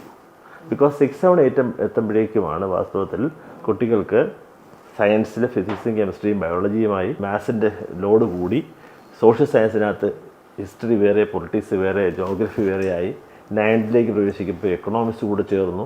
അങ്ങനെ 4 സബ്ജക്ട്സ് പഠിക്കുന്നു. ഇതെല്ലാം പഠിക്കുമ്പോൾ അതിനനുസരിച്ചുള്ള പഠനഭാരം സിലബസിൻ്റെ വർധനവ് മൂലം, അതുപോലെ ഈ പറഞ്ഞതുപോലെ ബൈഫർക്കേഷൻസ് വന്നു കഴിയുമ്പോൾ സബ്ജക്ട്സിൻ്റെ എണ്ണം കൂടുമ്പോൾ കുട്ടികൾക്ക് പഠിക്കാൻ വളരെ പ്രയാസമേറും. ആ സമയം മുതൽ കുട്ടികൾ നേരത്തെ വാങ്ങിയിരുന്ന ഫുൾ മാർക്ക് എന്നുള്ളതും അല്ലെങ്കിൽ 90% മാർക്ക് അല്ലെങ്കിൽ 80% മേളിൽ മാർക്ക് വാങ്ങിയിരുന്ന കുട്ടികളിൽ പ്രത്യേകിച്ച് ബോയ്സ് അവരുടെ മാർക്കിൽ ഫ്ലക്ച്വേഷൻസ് വരും. ഇതെല്ലാം പാരൻസിന് വല്ലാതെ, കാരണം എൻ്റെ മോള് UKG ഫുള്ള് വാങ്ങിക്കും, സെക്കൻഡ് സ്റ്റാൻഡേർഡിലും ഫസ്റ്റിലും 3rd-ലും 4th-ലും ഒക്കെ ഫുള്ള് വാങ്ങിച്ചുകൊണ്ടിരുന്ന. ഇപ്പം സ്കൂളിലൊന്നും പഠിപ്പിക്കുന്നില്ല, സ്കൂളിലെ ടീച്ചേഴ്സ് ഒട്ടും നന്നായി നോക്കുന്നില്ല. ഇതാണ് പരാതി. കുട്ടി വളർന്നു, കുട്ടിയുടെ സിലബസ് അനുസരിച്ച് വളർന്നു. അപ്പോൾ ആ സിലബസിൻ്റെ സബ്ജക്ട്സിൻ്റെ ഇതുപോലുള്ള ഭാരം കൂടുമ്പോൾ കരിക്കുലത്തിൻ്റെ ഹെവിനെസ് കൊണ്ട് കുട്ടിക്ക് അത്രയും പഠിച്ചെത്താൻ കഴിയില്ല. അങ്ങനെ മാർക്കുകൾ നഷ്ടപ്പെടുകയും അവർ ഒരു പക്ഷേ ഫെയിലാവുകയൊക്കെ ചെയ്യുന്ന രീതിയിൽ അവർ പ്രതിസന്ധിയാണ് അവിടെ ഉണ്ടാകുന്നത്. ആ പ്രതിസന്ധി, ഫെയിലുവർ എന്ന് പറയുന്നതാണ് ജീവിതത്തിൽ ഏറ്റവും കൂടുതൽ നമ്മൾ നേരിട്ട് അതിനെ മറികടക്കാനുള്ള ഊർജവും ആർജവവും അതിനുള്ള കരുത്തും നേടിയിരിക്കേണ്ടത്. അങ്ങനെ ആയാൽ മാത്രമേ ജീവിതത്തിൽ വിജയിക്കാൻ പറ്റുള്ളൂ. ആ കരുത്തിലാകണമെന്നുണ്ടെങ്കിൽ സ്കൂൾ ക്ലാസ്സിലും കോളേജ് ക്ലാസ്സുകളിലും പഠിക്കുമ്പോഴും അത്തരത്തിൽ ഫെയിലുവേഴ്സ് മാർക്ക് കുറയുന്നതിൻ്റെ പേരിലും അങ്ങനെയാണല്ലോ. കുട്ടിയായിരിക്കും, വിദ്യാർത്ഥികളായിരിക്കുന്ന സമയത്ത് അവരെ സംബന്ധിച്ച് അവർക്ക് യഥാർത്ഥത്തിൽ ബിസിനസ് നടത്തുകയല്ലോ, ബിസിനസ്സിനകത്തുള്ള ഫെയിലുവർ അല്ലല്ലോ, അല്ലെങ്കിൽ ഫാമിലി ലൈഫിലുള്ള ഫെയിലുവർ അല്ലല്ലോ, പഠനത്തിലും. ആ പഠനത്തിൽ ഓരോ വർഷവും ഓരോ പീരിയോഡ് ടെസ്റ്റുകളായി മിഡ് ടേം എക്സാമിനേഷനെന്നോ സെമസ്റ്റർ എക്സാമിനേഷനെന്നോ ആനുവൽ എക്സാമിനേഷനെന്നോ എന്നൊക്കെ പേരിട്ട് വിളിക്കുന്ന പല പരീക്ഷകളിലും അവർക്ക് മാർക്ക്, ഫുൾ മാർക്ക് വേണമെന്നുള്ള നിർബന്ധ ബുദ്ധി രക്ഷിതാക്കൾ അവസാനിപ്പിച്ചാൽ കുട്ടികൾ ഫെയിലാകും, കുട്ടികൾ മാർക്ക് കുറയുകയെങ്കിലും ചെയ്യും. അങ്ങനെ കുറയുമ്പോഴാണ് ഒരു വിഷമം കുട്ടിക്കുണ്ടാകുന്നത്. രക്ഷിതാക്കൾക്കല്ല, കുട്ടിക്ക് തന്നെ സ്വയം ഉണ്ടാവും, എന്നെ കൊണ്ട് അത്രയും പറ്റുന്നില്ല. അപ്പോൾ എന്ത് ചെയ്യും? അടുത്ത പരീക്ഷ അതിനേക്കാളും കുട്ടി തന്നെ സ്വയം വാശിയോടുകൂടി പഠിക്കാൻ ശ്രമിക്കും. മറ്റത് ഏറ്റവും മിടുക്കരായിട്ട് 1ാം റാങ്കുകാരനോ ആയ കുട്ടി എപ്പോഴും ഒറ്റപ്പെടും. മനസ്സിലായി. സാർ ഇപ്പൊ പറഞ്ഞില്ലേ പരാജയം എന്ന് പറയുന്നത് വിജയത്തിന്റെ ഒരു ചവിട്ട് പാതയാണെന്ന് പറഞ്ഞില്ലേ. അപ്പൊ ഞാൻ ആലോചിക്കായിരുന്നു, പക്ഷെ പരാജയപ്പെടുന്ന വിദ്യാർത്ഥികളെ ഈ പാരന്റ്സ് ഒക്കെ ആ രീതിയിലേക്കാണോ ട്രീറ്റ് ചെയ്യാറുള്ളത്? സാറിന് തന്നെ ഒരുപാട് അനുഭവങ്ങൾ ഉണ്ടാവില്ലേ? അപ്പൊ അതിന് സാർ എന്താ അപ്പൊ അവരോട് പറഞ്ഞു കൊടുക്കാറുള്ളത്? ഈ മാതാപിതാക്കളെ ആദ്യം നമ്മൾ ബോധവൽക്കരിക്കണമല്ലോ, അതിനെന്താ സാറ് പറഞ്ഞു കൊടുക്കാറുള്ളത്? ഞാനിത് ഇപ്പൊ പറഞ്ഞ രീതിയിൽ തന്നെയാണ് പലപ്പോഴും പറയാറുണ്ട്. ബട്ട് പാരന്റ്സ് കേൾക്കാനേ തയ്യാറില്ല. എന്താ ചെയ്യുക? പക്ഷെ അപ്പോഴും സാറേ ഞാനൊരു കാര്യം ചോദിക്കട്ടെ, ഇപ്പൊ നമ്മൾ എന്തുകൊണ്ടാണ് മാതാപിതാക്കൾ 90% മാർക്ക് വേണമെന്ന് വാശി പിടിക്കുന്നത്? ഈ 10ാം ക്ലാസ് കഴിഞ്ഞ് 11ാം ക്ലാസ്സിലേക്ക് ചെല്ലാനോ അല്ലെങ്കിൽ 12ാം ക്ലാസ് കഴിഞ്ഞ് കോളേജിലൊരു നല്ല കോളേജിൽ അഡ്മിഷൻ കിട്ടാനോ ഒക്കെ നല്ല മാർക്ക് വേണ്ടേ? ഇനി അങ്ങോട്ട് ഈ 10ാം ക്ലാസ്സിലെ മാർക്കിന്റെ ബേസിസിലല്ല 11ലേക്കുള്ള അഡ്മിഷൻ. കോമൺ ആയിട്ട് സെൻട്രൽ യൂണിവേഴ്സിറ്റി എലിജിബിലിറ്റി ടെസ്റ്റ് എന്ന് പറയുന്ന CUET-യും അതുപോലെ കോമൺ എൻട്രൻസ് എക്സാമിനേഷനും അതുപോലെ തന്നെ കേരളത്തിൽ തന്നെ എടുത്തു കഴിഞ്ഞാൽ കേരള യൂണിവേഴ്സിറ്റിയുടെയോ ക്യുസാറ്റിൻ്റെയോ മഹാത്മാഗാന്ധി യൂണിവേഴ്സിറ്റിയുടെയോ കാലിക്കറ്റ് യൂണിവേഴ്സിറ്റിയുടെയോ ഒക്കെ അവർ നടത്തുന്ന എക്സാമിനേഷൻസ് ഉണ്ട്. ഇനി അതെല്ലാം തന്നെ ഏകീകരിച്ചേക്കും. അപ്പോൾ ഈ CUET എക്സാമിനേഷൻ എന്ന് പറയുന്നത് ഓൾറെഡി രാജ്യത്തൊട്ടായ സിംഗിൾ എക്സാമിനേഷനായിട്ട് നടത്തുന്നതാണ്. അത് +2 കഴിയുന്ന എല്ലാ വിദ്യാർത്ഥികളും അപ്ലൈ ചെയ്യാറുണ്ട്, ഒരുപോലെ എഴുതാൻ കഴിയുന്നവരാണ്. അവർക്ക് എഴുതുമ്പോൾ അവരുടെ റിസൾട്ടിനകത്ത് ഞാൻ സൂചിപ്പിച്ചു 99.99999 7 ഡെസിമലിലാണ് മാർക്കിൻ്റെ പെർസെൻറ്റേജ് റാങ്ക് വരുന്നത്. പെർസെൻറ്റേജ് റാങ്ക് എന്നാണ് പറയുന്നത്. ആ 7 ഡെസിമൽസിൽ 7th ഡെസിമൽ കുറഞ്ഞ് വരും. ഒടുവിൽ 7 ഡെസിമലിൽ താഴ്ന്ന് 99.99 നിന്ന് 99.1 സംതിങ്ങിൽ നിന്ന് 98ലേക്ക് വരാനും 97ലേക്ക് വരാനും അങ്ങനെ 90 താഴെ പോകാനായിട്ട് തന്നെ 90ക്ക് മുകളിൽ 100 വാങ്ങിയേക്കാം. അപ്പോൾ അത്രയും കുട്ടികൾ തന്നെ thousands ആണ്, ഓർ 10,000s ആണ്. ആയിരക്കണക്കിനോ 10,000കണക്കിനോ കുട്ടികൾ രാജ്യത്തൊട്ടാകെ വാങ്ങുന്നുണ്ട്. അതുകൊണ്ട് അവർക്ക് അവർ ആഗ്രഹിക്കുന്ന കോഴ്സുകൾക്ക് ആഗ്രഹിക്കുന്ന യൂണിവേഴ്സിറ്റികളിൽ കോളേജുകളിൽ അഡ്മിഷൻ കിട്ടും. ഈ CUET എക്സാമിനേഷൻ ഇവിടെ കേരളത്തിലൊരു സർവകലാശാലയാണുള്ളത്, കേന്ദ്ര സർവകലാശാല കാസർഗോഡാണ്. ആ സർവകലാശാലയുടെ പലരും കരുതുന്നത് അവിടെ മാത്രം അഡ്മിഷൻ കിട്ടാനാണ് CUT എഴുതുന്നത്. അല്ല, ക്യുസാറ്റ് ഉൾപ്പെടെ നമ്മുടെ കേരള യൂണിവേഴ്സിറ്റിയുടെയും മറ്റ് യൂണിവേഴ്സിറ്റികളുടെയും പല കോളേജുകളിലും പല കോഴ്സിനും അഡ്മിഷൻ ഈ റിസൾട്ടിൽ നിന്ന് എടുക്കുന്നുണ്ട്. ഇത്തരത്തിലുള്ള ഒരുപാട് സ്കോപ്പ് ഓരോ എൻട്രൻസിൻ്റെയും എക്സാമിനേഷൻ അപ്പിയർ ചെയ്യുന്ന കുട്ടികൾക്ക് ലഭിക്കുന്നുണ്ട്. ഇനി നമ്മുടെ കേരള യൂണിവേഴ്സിറ്റിയിലോ കേരളത്തിനകത്തെ നമ്മുടെ സംസ്ഥാനത്തിലെ യൂണിവേഴ്സിറ്റികളുടെ കാര്യത്തിൽ വന്നു കഴിഞ്ഞാൽ കുട്ടികൾക്ക് 20 കോളേജുകൾ സെലക്ട് ചെയ്യാം. അതുപോലെ ഓരോ കോളേജുകളും ആ യൂണിവേഴ്സിറ്റിയും ഓഫർ ചെയ്യുന്ന അത്രയും സബ്ജക്ട്സ് മെയിൻ സബ്ജക്ട്സിനും അവർക്ക് സെലക്ഷന് ആദ്യം തന്നെ അപ്ലൈ ചെയ്യാം. ഫസ്റ്റ് അലോട്ട്മെൻറ്റിൽ അവർക്ക് അപൂർവം കുട്ടികൾക്ക് അവരാഗ്രഹിക്കുന്ന കോളേജിൽ ആഗ്രഹിക്കുന്ന തന്നെ അവരുടെ ആപ്റ്റിറ്റ്യൂഡിനനുസരിച്ചുള്ള സബ്ജക്റ്റ് സെലക്ഷൻ തന്നെ കിട്ടിയെന്ന് വരും. അത് ചിലർക്ക് കിട്ടിയെന്ന് വരില്ല. അത് കിട്ടാതെ വന്നാലും ഒരു പക്ഷേ അൺഎയ്ഡഡ് കോളേജിലായിരിക്കും കിട്ടുക. ഗവൺമെൻറ് കോളേജിൽ കിട്ടണമെന്നില്ല. വളരെ റെപ്യൂട്ടഡായിട്ട് എയ്ഡഡ് കോളേജിൽ കിട്ടണമെന്നില്ല. അങ്ങനെ വന്നാൽ അവർ അൺഎയ്ഡഡ് കോളേജിൽ കിട്ടുമ്പോൾ ചില കുട്ടികൾ അഡ്മിഷന് ആ ഫസ്റ്റ് അലോട്ട്മെൻറ്റിൽ അവർ രജിസ്റ്റർ ചെയ്ത് അവർ പേയ്മെൻറ്റ് അടക്കില്ല, അഡ്മിഷൻ എടുക്കില്ല. പിന്നെ അവർക്ക് ആ വർഷം അഡ്മിഷൻ കിട്ടില്ല.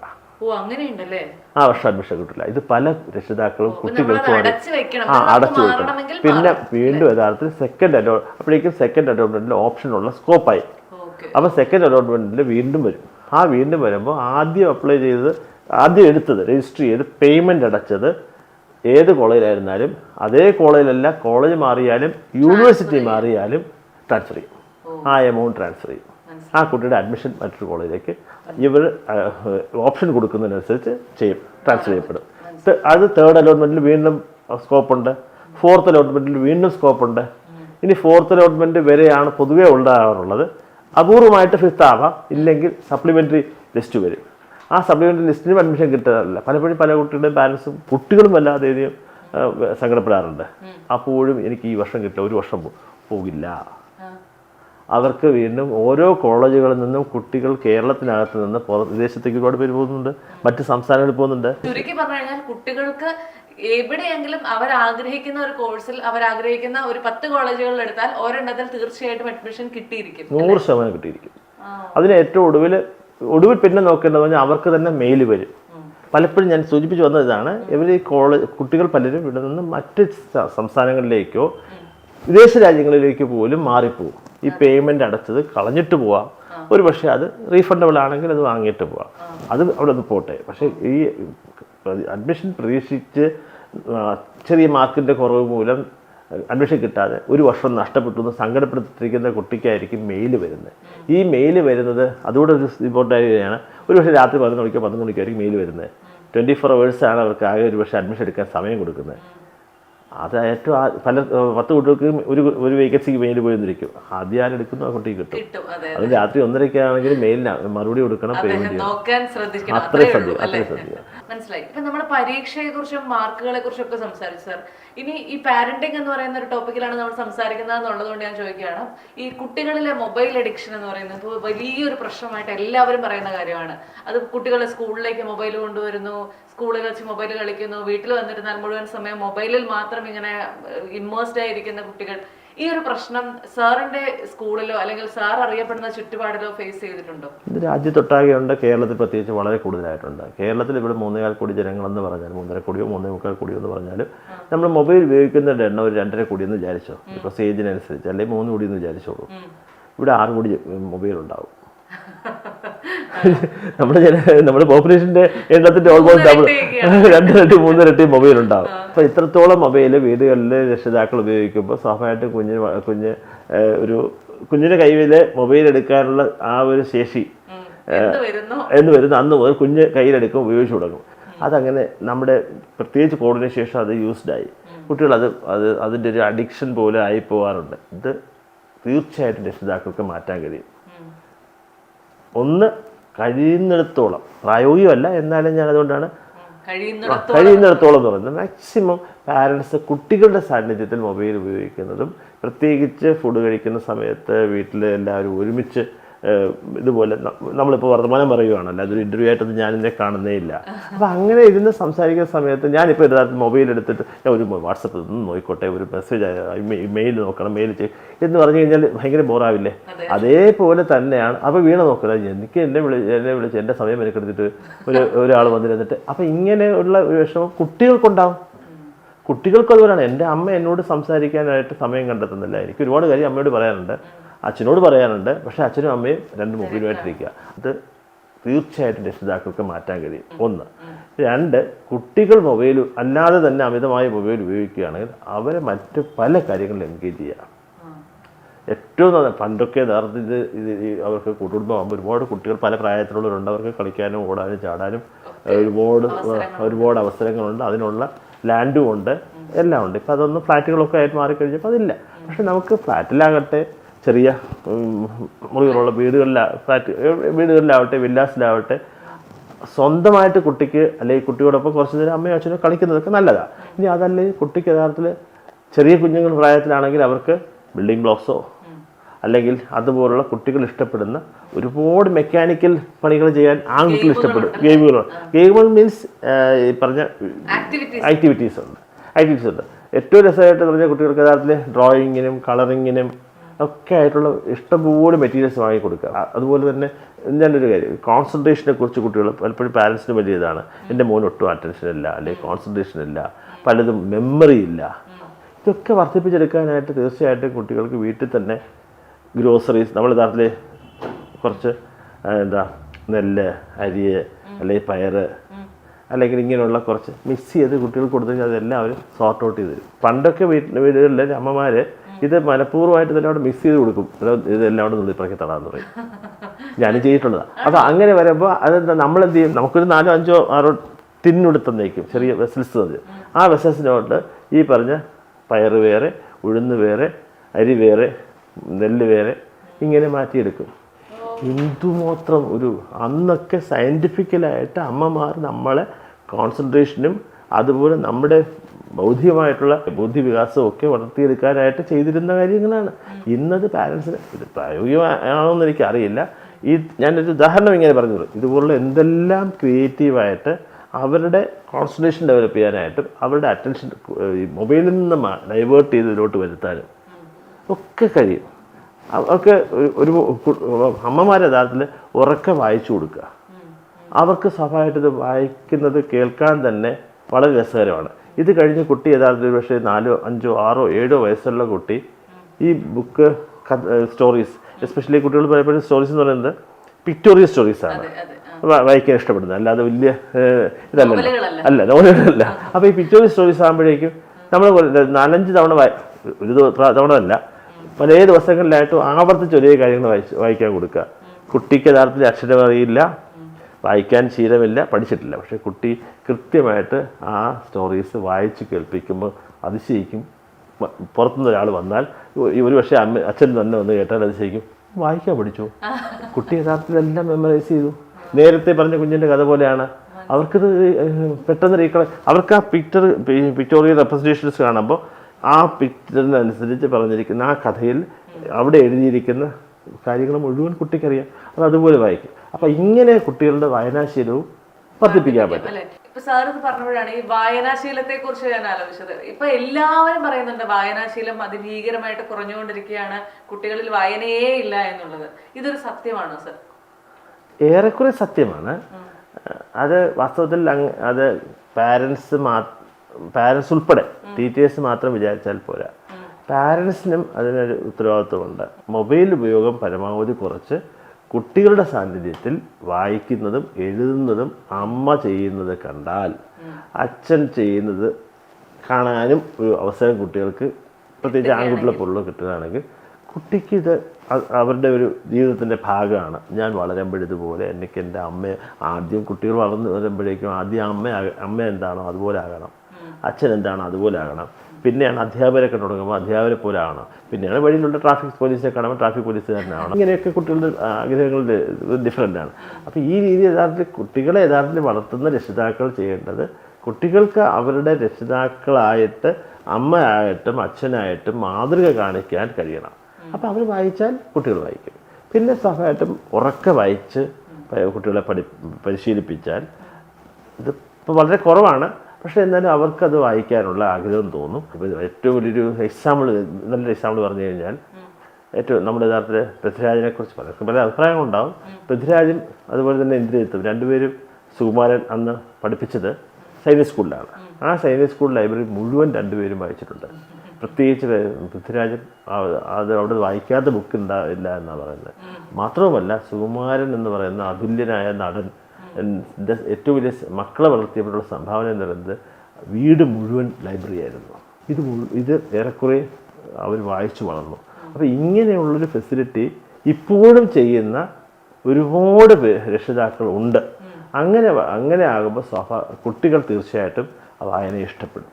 ജ്യോതി സ്കൂള് ഒരു പാരന്റിങ് എന്ന് പറയുന്ന ആ ഒരു ഏരിയയിലേക്ക് ഏതൊക്കെ തരത്തിലുള്ള ഫോക്കസ് ആണ് കൊടുക്കുന്നത്? നമ്മൾ കൂടുതലും രക്ഷിതാക്കളെയാണോ കൗൺസിൽ ചെയ്യുന്നത്, കുഞ്ഞുങ്ങളെയാണോ കൗൺസിൽ ചെയ്യുന്നത്, അതോ രണ്ടുപേർക്കും ഈക്വൽ ആയിട്ടാണോ കൊടുക്കുന്നത്? എന്തൊക്കെയാണ് ചെയ്യുന്നത്? നമ്മൾ യഥാർത്ഥത്തിൽ ഏറ്റവും കൂടുതൽ കുട്ടികളുടെ ഓരോ ഏജ് ഗ്രൂപ്പിനനുസരിച്ച് അവരോട് ടീച്ചേഴ്സ് തന്നെ ആവശ്യം വേണ്ടുന്ന ഇൻഫർമേഷൻസ് കൊടുക്കാറുണ്ട്. അതുപോലെ പുറത്തു നിന്നുള്ള നല്ല റിസോഴ്സ് പേഴ്സൺസിൻ്റെ ക്ലാസ്സസ് കൊടുക്കാറുണ്ട്. ഇപ്പം മോഹൻലാലിൻ്റെ തന്നെ വിശ്വശാന്തി ഫൗണ്ടേഷനുണ്ട്. അത് ഞങ്ങളുടെ സ്കൂളിൽ റെഗുലറായിട്ട് ഒരു വർഷത്തിൽ ഒരു 3-4 ടൈംസ് അവരൊരു ടീം 60-80 പേര് ഒരുമിച്ച് വന്നിട്ടാണ് 6-7-8 സ്റ്റുഡൻസിന് വേണ്ടിയിട്ട് വർക്ക്ഷോപ്പ് കണ്ടക്ട് ചെയ്യുന്നത്.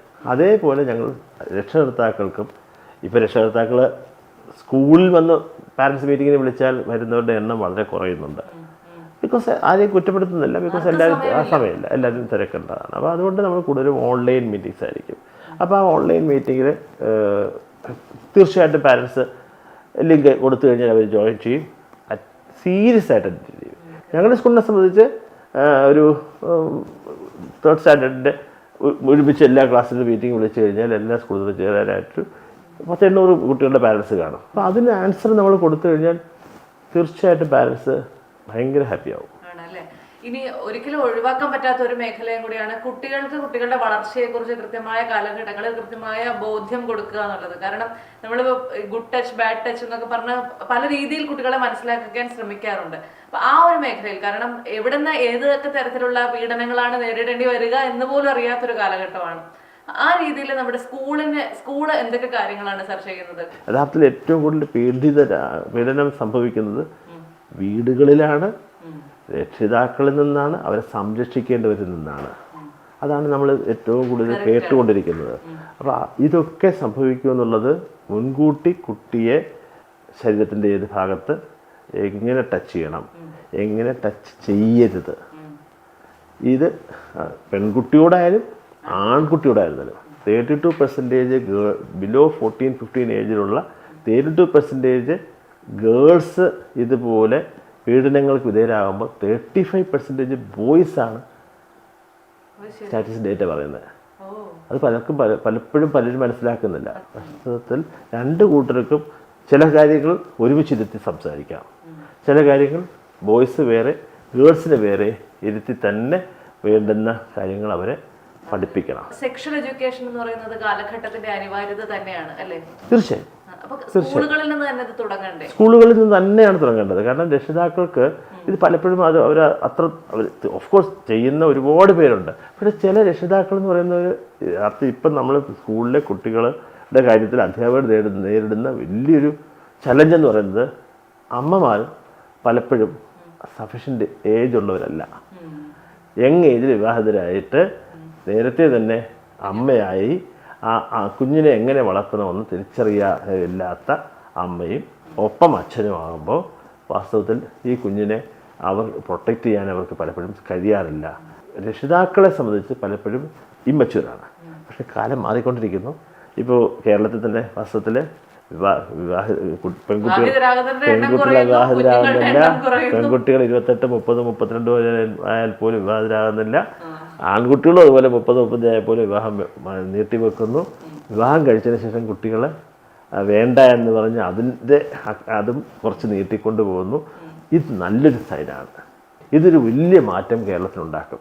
ഇപ്പോഴത്തെ മാതാപിതാക്കളുടെ പ്രായം കുറച്ചുകൂടെ നേരത്തെ ഉണ്ടായിരുന്ന കഴിഞ്ഞൊരു 10 വർഷം നമ്മൾ കണ്ടിരുന്നതിൽ നിന്ന് വ്യത്യസ്തമാണ്. അടുത്ത 10-20 വർഷം ആ രീതിയിൽ ഉള്ളൊരു മാറ്റം കേരളത്തിലുണ്ടാവും, മറ്റ് പല രാജ്യങ്ങളിലും ഉണ്ടായതുപോലെ. അതൊരു വലിയ പോസിറ്റീവ് സൈനായിട്ടാണ്. കുട്ടികളുടെ എണ്ണം കുറഞ്ഞതിലൊന്നും ആശങ്കപ്പെടേണ്ടതില്ല. കിട്ടുന്ന കുട്ടികളെ സ്കൂളുകളിലേക്ക് എത്തിക്കഴിഞ്ഞാൽ അവരെ നല്ല ഇതായിട്ട് നമുക്ക് എപ്പോഴും ഇങ്ങനെ എന്താ പറയുക, നമ്മളൊരു നെഗറ്റീവായിട്ട് ചിന്തിക്കേണ്ട കാര്യമില്ല, വളരെ പോസിറ്റീവായിട്ട് ചിന്തിക്കുക. അത് ഈ കഴിഞ്ഞൊരു ദിവസം ഞാനൊരു റീൽ കണ്ടിരുന്നു. അതായത് ഇപ്പൊ അൾട്രാ റിച്ച് എന്ന് പറയുന്ന കാറ്റഗറി എന്ന് പറയുന്നത് ഏറ്റവും കൂടുതൽ കുട്ടികളുള്ളവരായിരിക്കുമെന്ന്. കാരണം ഏറ്റവും നന്നായി കുട്ടികളെ വളർത്തുക എന്ന് പറയുന്നതാണ് ഏറ്റവും വലിയ എക്സ്പെൻസീവ് തിങ്. അതല്ലാതെ വലിയ അൾട്രാ ലക്ഷറി ബാഗ് വാങ്ങുന്നതോ വാച്ച് വാങ്ങുന്നതോ അല്ല എന്ന് പറഞ്ഞതുപോലെ ഒരുപാട് കുട്ടികൾ ഉണ്ടാവുക, അത് അവരൊക്കെ നല്ല രീതിയിൽ വളർത്താനൊക്കെ പാരന്റ്സിന് സാധിക്കട്ടെ. അപ്പോൾ പാരന്റിങ് എന്ന് പറയുന്നത് വളരെ വിശാലമായ ഒരു ഏരിയയാണ്. അപ്പൊ നമ്മളതിനകത്ത് നമുക്ക് നമ്മളെ കൊണ്ട് പറ്റുന്ന അത്രയും മേഖലകൾ കവർ ചെയ്തു എന്നാണ് ഞാൻ മനസ്സിലാക്കുന്നത്. ഇനി ഇതിനെക്കുറിച്ച് സംക്ഷിപ്തമായി ഒന്ന് പറയാമോ എന്ന് ചോദിച്ചു കഴിഞ്ഞാൽ സാർ എന്തായിരിക്കും പറയുക?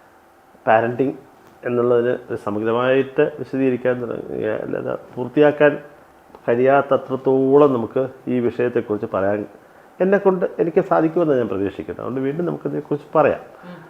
ഇപ്പം ചുരുക്കി പറഞ്ഞു കഴിഞ്ഞാൽ തീർച്ചയായിട്ടും കുട്ടികളെ എന്നും പറയുന്നത് തന്നെയാണ്, ആവർത്തിക്കുകയാണ്, അവരെ ജനിക്കുന്ന നാൾ മുതൽ ഏതാണ്ടൊരു 4 വയസ്സോ 5 വയസ്സോ വരെ, അല്ലെങ്കിൽ ഫസ്റ്റ് സ്റ്റാൻഡേർഡ് സ്കൂളിൽ എത്തിക്കുന്നത് വരെ എങ്ങനെ ലാളിക്കുന്നുവോ, സ്നേഹിക്കുന്നുവോ, ഓമനിക്കുന്നുവോ, കൊഞ്ചിക്കുന്നുവോ, ഇതേ രീതിയിൽ അവരെ അറ്റ്ലീസ്റ്റ് 12ാം ക്ലാസ് വരെ അതേ സമീപനം അച്ഛനും പ്രത്യേകിച്ച് അമ്മയും പുലർത്തിപ്പോയി കഴിഞ്ഞാൽ കുടുംബം സ്വർഗം പോലാവും. കുട്ടികൾ വളരെയധികം സന്തോഷപ്രദമായിട്ട് അമ്മയെ അനുസരിക്കും, അച്ഛനെ അനുസരിക്കും, അധ്യാപകരെ വാക്കുകൾ അവർ അംഗീകരിക്കും, ബഹുമാനിക്കും. അവർ കൂട്ടുകാരുമായിട്ട് നല്ല രീതിയിൽ ഇടപഴകും. ഇപ്പോഴും ഇടയ്ക്ക് ചില പാരൻസിൻ്റെ ചില ലേഖനങ്ങളോ അല്ലെങ്കിൽ ഇതുപോലുള്ള വീഡിയോസൊക്കെ കണ്ടിട്ട് എനിക്കൊന്നും നമ്മുടെ തന്നെ ഒരു വീഡിയോ കണ്ടിട്ടൊരു പാരൻറ്റ്, എനിക്കൊരു പരിചയമില്ലാത്തൊരു അമ്മ വിളിച്ചിരുന്നു, സാർ കൗൺസിലിംഗ് ചെയ്യാറുണ്ടോ? അത് ഞാൻ പറഞ്ഞു, അങ്ങനെ കൗൺസിലിംഗ് ഒന്നും ഞാൻ ചെയ്യാറില്ല, ഞാൻ കൗൺസിലറോ സൈക്കോളജിസ്റ്റോ ഒന്നും അല്ല. അപ്പോൾ എനിക്കൊരു പ്രശ്നമുണ്ട്, എനിക്ക് ഒരു കാര്യമുണ്ട്, സാറിന് കേൾക്കാൻ സമയമുണ്ടോ? ഞാൻ യാത്രയിലായിരുന്നു. പറഞ്ഞോളൂ. എനിക്കൊരു മകളുണ്ട്, 8ാം ക്ലാസ് കഴിഞ്ഞു, ഇപ്പോൾ 9ലാണ്. 8ാം ക്ലാസ്സിലായപ്പോൾ ഒരു പയ്യനുമായിട്ട് അടുപ്പമായി. അപ്പോൾ അവർ തങ്ങളിൽ ചുംബിച്ചതിൻ്റേതായിട്ടുള്ള കാര്യങ്ങൾ വരെ ഞാൻ മറ്റു കുട്ടികൾ പറഞ്ഞറിഞ്ഞു. എന്നോട് മോള് പറഞ്ഞില്ല, ഒളിച്ചു വെച്ചു. അതുകൊണ്ട് മകളുമായിട്ട് ഞാനിപ്പോൾ 1 മാസത്തോളമായിട്ട് പിണങ്ങിയിരിക്കുക. പിണക്കമാണ്, ഭയങ്കര ഷോക്കിംഗ് ആയിരുന്നു. പിന്നെ ഞാൻ അമ്മയോട് കുറച്ച് സമയം സംസാരിച്ചു. ഏതായിരുന്നാലും അമ്മ അച്ഛനെ ചുംബിക്കുന്നത്, അല്ലെങ്കിൽ അച്ഛൻ അമ്മയെ ചുംബിക്കുന്നത്, അല്ലെങ്കിൽ മറ്റു പലരും പരസ്പരം ആ സ്നേഹം പ്രകടിപ്പിക്കുന്നത് കുട്ടി കണ്ടാണ് വളരുന്നത്. അപ്പോൾ കുട്ടിയെ സംബന്ധിച്ച് കുട്ടിക്ക് അമ്മയിൽ നിന്ന് ചുംബനം കിട്ടുന്നില്ല, അച്ഛനിൽ നിന്ന് കിട്ടുന്നില്ല. പിന്നെ അവൻ കൂടെ പഠിക്കുന്ന കുട്ടിയിൽ നിന്ന് ചുംബനം ചോദിച്ചു വാങ്ങി, അല്ലെങ്കിൽ അങ്ങോട്ട് ചുംബിച്ചു, അത്രയായിട്ട് കണ്ടാൽ മതി. അങ്ങനെ നിസ്സാരമായിട്ട് കാണാൻ പറ്റും. വേറൊരു കുട്ടിയല്ലേ, ഞാൻ പറഞ്ഞ കുട്ടി സഹോദരനായിട്ട് കണ്ട അമ്മയ്ക്കെങ്കിലും, കുട്ടി ലവറായിരിക്കാം, പക്ഷേ അച്ഛനും അമ്മയ്ക്കും ആ കുട്ടിയുടെ കൂടെ പഠിക്കുന്ന കുട്ടി, അവർക്ക് തങ്ങളിൽ ഇഷ്ടമുണ്ട്. മറ്റ് മൃഗങ്ങളോ ആര് മൃഗങ്ങളിലായിരുന്നാലും അവർ സ്നേഹിക്കുന്നതിനെ കാണുന്ന രീതിയിൽ സ്വന്തം മക്കളെ അങ്ങനെ കണ്ടുകൂടെ? അവരുടെ ക്ലാസ്സിൽ ഒരുമിച്ച് പഠിക്കുമ്പോൾ ഇന്നത്തെ സൗഹൃദം അങ്ങനെയാണ്. അവർക്ക് പരസ്പരം ഒരുമിച്ച് കൈ കോർത്ത് നടന്നു പോകാറുണ്ട്. സ്കൂളിലായിരുന്നാലും ബസ്സിലായിരുന്നാലും എല്ലാം. അവർക്കതിനൊരു സെക്ഷൽ ഫീലിംഗ് ഇല്ല. അതിലൊരു സെക്ഷൽ ഫീലിംഗ് മുതിർന്നവരായ നമ്മളെപ്പോലുള്ളവർക്ക്, ഇപ്പോഴത്തെ പുതുതലമുറയിലെ അമ്മമാർക്ക് അങ്ങനെ തോന്നുന്നത് കുട്ടിയുടെ കുറ്റമാണ്. അതുകൊണ്ട് അതേ രീതിയിൽ അവർക്ക് പരസ്പരം സ്നേഹിച്ചു, മീൻസ് ഇതുപോലെ ശരീരത്തിൽ ടച്ച് ചെയ്തു, അതേപോലെ ഉള്ളൂ ചുമലും, അങ്ങനെ കണ്ടാൽ മതി. വളരെ സ്നേഹത്തോട് ഞാൻ പറഞ്ഞു. ആ അമ്മ അക്സെപ്റ്റ് ചെയ്യാൻ കുറച്ച് പ്രയാസമായിരുന്നു. അധികം നേരെ സംസാരിച്ചു. അത് കഴിഞ്ഞപ്പോഴേക്കും ഞാൻ പറഞ്ഞു, ഇനി പിണങ്ങരുത്. ഇനി പിണങ്ങിക്കഴിഞ്ഞാൽ ആ മകളിപ്പോൾ 9ലാണ്. 11-12 വയസ്സ് വരെ പോകുമോയെന്നും ഭയമാകുന്നു. അഥവാ 18 വയസ്സ് തികയുന്നതിൻ്റെ അന്നേ ദിവസം കുട്ടികൾ നാട് വിട്ട് പോകാറുണ്ട്. ആരുടെ ആ സാഹചര്യത്തേക്ക് കൊണ്ട് എത്തിക്കുന്നത് ഈ പിണക്കമാണ്. ഒരിക്കലും അമ്മ മകനോടോ മകളോടോ, അതേപോലെ തന്നെ അച്ഛനും, ഒരു ദിവസം പോലും പിണങ്ങിയിരിക്കാൻ പാടില്ല. 1-2 മണിക്കൂറൊക്കെ ആവാം. അത് കഴിഞ്ഞ് മോളെ എന്തിനാ മോളെ, ഞാൻ എന്തിനും പറഞ്ഞത്, എന്തിനാ പിണങ്ങുന്നത് എന്ന് പറഞ്ഞ് കെട്ടിപ്പിടിച്ച് ഉമ്മ കൊടുത്തു കഴിഞ്ഞാൽ അവിടെ തീർന്നു. അത് മോള് ചെയ്യട്ടെ, ഞാൻ അങ്ങനെ താരുന്നത്, ഞാൻ അമ്മയല്ലേ, ഇങ്ങനെയൊന്നും ആവരുത്. അവർ തീർച്ചയായിട്ടും ഏതൊരു അമ്മയും ഏതൊരു അച്ഛനും മകളുടെയും മകൻ്റെയും ഇതുപോലുള്ള ചെറിയ സൗന്ദര്യപ്പിണക്കെന്ന് പറയുന്നത് പോലെ ആ തരത്തിൽ കണ്ടാൽ മതി. അവർ കുഞ്ഞു മക്കളെ അതുകൊണ്ടാണ് ഞാൻ ആദ്യം തുടക്കത്തിൽ പറഞ്ഞത്, ചെറിയ പ്രായം മുതൽ 18 വയസ്സ് വരെയെങ്കിലും അവരാ സ്നേഹം പ്രതീക്ഷിക്കുന്നുണ്ട്. അത് കൊടുക്കാൻ ബാധ്യസ്ഥരാണ് അച്ഛനമ്മ. അതിലൊരിക്കലും ഈ ലുബ്ധിക്കരുത്, ലാവിഷായിട്ട് കൊടുക്കുക. അപ്പൊ ഇത്രയും നേരം സാറിനോട് സംസാരിച്ചിരുന്നില്ലെന്ന് ഞാൻ മനസ്സിലാക്കുന്നത്, പാരന്റിങ് എന്ന് പറയുന്നതിന്റെ ഏറ്റവും അടിസ്ഥാനപരമായ ഘടകം എന്ന് പറയുന്നത് നമ്മൾ നമ്മുടെ കുഞ്ഞിനെ ആദ്യമായി കണ്ടപ്പോൾ എങ്ങനെ സ്നേഹിച്ചോ, എങ്ങനെ ലാളിച്ചോ, അതേ സ്നേഹവും അതേ കരുതലും നമ്മൾ വളർന്നു വരുമ്പോഴും, കുഞ്ഞു വലുതായി അല്ലെങ്കിൽ മകൾ വളർന്നു എന്നുള്ള ആ ഒരു കാഴ്ചപ്പാടും മാറ്റി വെച്ചുകൊണ്ട് അതേ രീതിയിൽ തന്നെ അവനെ അല്ലെങ്കിൽ അവളെ സ്നേഹിക്കാൻ സാധിച്ചെങ്കിൽ പകുതി പ്രശ്നങ്ങളും അവിടെ തീരുന്നു എന്നുള്ളതാണ്, അല്ലെ? അപ്പൊ ആ രീതിയിൽ തന്നെ സ്നേഹിക്കാനും ആ രീതിയിൽ കുഞ്ഞുങ്ങളെ കൊണ്ടുനടക്കാനും കുഞ്ഞുങ്ങൾക്ക് ഈ അമിത പ്രഷറുകൾ, അനാവശ്യമായ പ്രഷറുകൾ കൊടുക്കാതിരിക്കാനും പാരന്റ്സിന് സാധിക്കട്ടെ. ഈ ഒരു വിഷയത്തിൽ എനിക്കറിയാം സാർ ആദ്യം പറഞ്ഞ പോലെ തീരുന്നില്ല, വിഷയം ഇനിയും കിടക്കുകയാണ്, നമുക്ക് മറ്റൊരു ദിവസം സംസാരിക്കാൻ സാധിക്കട്ടെ. അപ്പൊ സാറിനും ജ്യോതി സെൻട്രൽ സ്കൂളിനും എല്ലാവിധ ആശംസകളും അറിയിക്കുകയാണ്. Thank you so much sir. Thank you. വീണ്ടും കാണാം നമുക്ക്. തീർച്ചയായിട്ടും നമുക്ക് പരസ്പരം നമ്മളെ മറ്റുള്ളവർ കണ്ടോട്ടെ, അവർ നമ്മളെ കേൾക്കട്ടെ. തീർച്ചയായും അതിലൂടെ ഒരു വലിയൊരു മാറ്റം നമ്മുടെ സമൂഹത്തിൽ നമ്മുടെ രക്ഷിതാക്കളുടെ ഉണ്ടാക്കിയെടുക്കാൻ കഴിഞ്ഞാൽ നമ്മുടെ ജീവിത സാഫല്യം വളരെ, എസ്പെഷ്യലി എൻ്റെ സന്തോഷം സാർ. Okay, thank you.